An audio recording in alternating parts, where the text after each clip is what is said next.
ये सीट है लिट्टीपाड़ा की सीट। यहां पर भी दिलचस्प मुकाबला नजर आ रहा है। बाबूधन मुर्मू बीजेपी से चुनावी मैदान में, तो जेएमएम से हेमलाल मुर्मू इस बार चुनावी मैदान में दिखेंगे। वहीं जेएलकेएम से मार्क बास्के यहां पर त्रिकोणीय मुकाबला बना रहे हैं या नहीं, समीकरण किसके फेवर में जा रहे हैं, सीट का रिकॉर्ड क्या रहा है। रंजन जी, लिट्टीपाड़ा की जंग इस बार कितनी दिलचस्प? देखिए, जो लिट्टीपाड़ा की सीट है वो ट्रेडिशनली जेएमएम की ही सीट है, या आप इसे ये भी कह सकते हैं कि जो लिट्टीपाड़ा की सीट है वो साइमन मरांडी के परिवार की भी ट्रेडिशनल सीट आपको दिखती है। क्योंकि अगर आप यहां पर बात करें तो साइमन मरांडी 5 बार यहां से विधायक रहे हैं, उनकी पत्नी सुशीला हांसदा वो 4 बार यहां से विधायक रही हैं, और जो उनके बेटे हैं दिनेश विलियम मरांडी वो 1 बार यहां से विधायक रहे हैं। तो 10 बार जो है इस परिवार ने यहां से प्रतिनिधित्व किया है, यहां के विधायक बने हैं। लेकिन अब दिनेश मरांडी तो बीजेपी में शामिल हो गए हैं।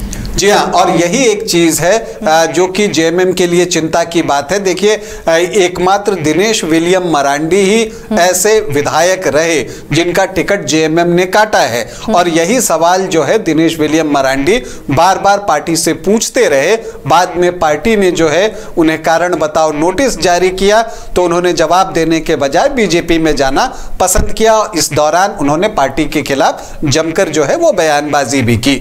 अब जो एक दिलचस्प बात है कि चूंकि ये ट्रेडिशनली जेएमएम की सीट रही है, एक बार की बात बताता हूं, ये 2014 की बात है, तब साइमन मरांडी भी नाराज होकर बीजेपी से चुनाव लड़े थे, लेकिन उन्होंने इसे इतना जेएमएम का गढ़ बना दिया है कि वो खुद भी चुनाव हार गए थे। 2014 में डॉक्टर अनिल मुर्मू ने उनको पराजित कर दिया था, और वो भी 25,000 वोटों से। तो ये एक महत्वपूर्ण बात है, यहां पर तीर धनुष की जो है वो एक पहचान बन गई है, और खास करके जो आपको जो दूर दराज के गांव होते हैं वहां पर जेएमएम की पकड़ बेहद मजबूत रही है। लेकिन एक बात और भी हम देखते हैं कि दोनों का वोट बेस क्या है। अगर आप जेएमएम का वोट बेस देखें तो वो यहां पर 45-46% के आसपास दिखता है। बीजेपी ने अपना वोट बेस धीरे धीरे करके यहां पर बढ़ाया है, और अब वो 35-36% वोट बेस के आसपास पहुंच गया है। मतलब यह है कि अभी भी 10% का फासला है।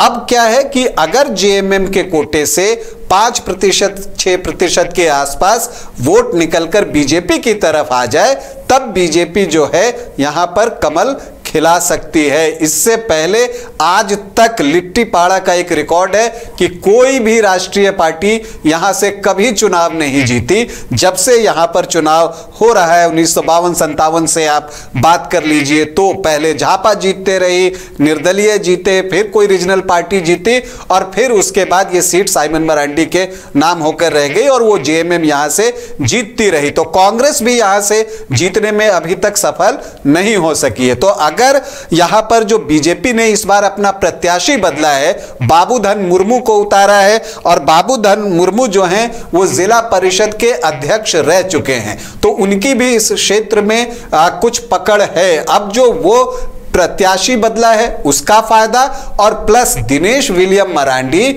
जो अब बीजेपी में आए हैं और खुलकर बीजेपी के साथ यहां पर कैंपेनिंग कर रहे हैं, अगर वो जेएमएम की तरफ से ये दोनों जो फैक्टर हैं ये दोनों मिलकर अगर जेएमएम के तरफ से 5-6% वोट बीजेपी की तरफ स्विंग करवा लेते हैं, तो यहां पर नया इतिहास रचा जा सकता है बाबूधन मुर्मू के द्वारा कि पहली बार किसी राष्ट्रीय पार्टी को यहां से जीत मिल सकती है। अभी ये दूर दूर तक दिख नहीं रहा था, लेकिन इस बार ऐसी परिस्थिति बनी। हालांकि यहां से जो उम्मीदवार उतारे गए हैं जेएमएम के द्वारा वो हेमलाल मुर्मू हैं, वो कद्दावर नेता हैं, बड़े नेता हैं, और उनको बोरियों से पहले उम्मीद थी कि टिकट मिलेगा, लेकिन फिर उनको लिट्टीपाड़ा से उतारा गया, और इन्हीं की वजह से जो है वो दिनेश विलियम मरांडी का टिकट कटा है। लेकिन जो हेमलाल मुर्मू हैं उनका अपना एक्सपीरियंस है चुनाव लड़ने का, कई चुनाव जीत चुके हैं, अलग अलग क्षेत्रों से चुनाव जीत चुके हैं, तो उनकी पकड़ इस क्षेत्र में है। तो एक दिलचस्प मुकाबला है। और खास करके आपको दिनेश विलियम मरांडी जब बीजेपी के खेमे में आ गए हैं तो यह मुकाबला थोड़ा करीबी अब दिखने लगा है। तो बस यही एक चीज है कि कहीं जो विधायक दिनेश विलियम मरांडी की नाराजगी है कहीं वो जेएमएम पर भारी न पड़ जाए, इस बात का संशय जो है वो यहां पर पनपा है।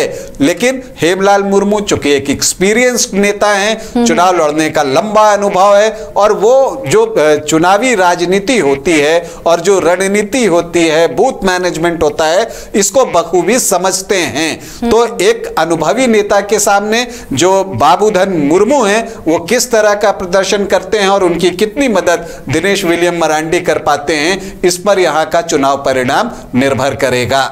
बिल्कुल। गोल, जहां 27 वर्षों के सफर में 17,000 से भी अधिक छात्रों ने डॉक्टर एवं इंजीनियर बनकर भरे सफलता की ऊंची उड़ान, जहां साधारण छात्र भी झारखंड टॉपर्स बनकर बना रहे इतिहास। दूरदर्शी शिक्षाविद श्री विपिन सिंह के मार्गदर्शन में मेडिकल एवं इंजीनियरिंग के लाखों छात्रों के लिए आशा की किरण के रूप में गोल नेशंस लीडिंग इंस्टीट्यूट, बिहार के श्रेष्ठ नर्सिंग, पैरामेडिकल, फार्मेसी, IT और मैनेजमेंट प्रशिक्षण संस्थान, SK Mandal group of institution.